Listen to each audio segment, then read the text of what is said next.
Gud, Herren den almægtige, Herren den smukke. I lovede, at I ville hjælpe. Hør os, din trofaste tjenere. I lovede det. Dine evige tjenere, dine udvalgte. Du har halvdelen af dit liv tilbage, og du har aldrig reageret op. Tænker du aldrig over livs mysterier?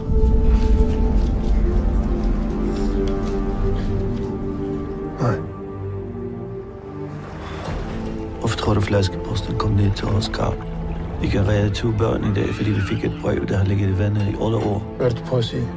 Det var Gud, der sendte os den flaskepost.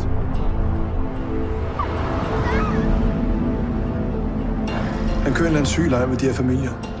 Han lærer dem at kende over flere år. Tager deres børn. Hvad er det, vi har at gøre med her? Et barn forsvinder. Forældrene siger ikke noget. Ikke til nogen som helst. Det skulle da mærke. De andre børns forældre, de har ladet ham slippe afsted med det, uden at sige et ord til nogen. Fordi de troede mere på Gud, end de troede på politiet. Så nu spørger dig lige en gang til. Kan du leve med, at du intet har gjort for at redde dine børns liv, hva'? I skal ikke blande jer! Han er ikke kidnapper. Han er seriemorder. Frans. Jo, vi frelser os.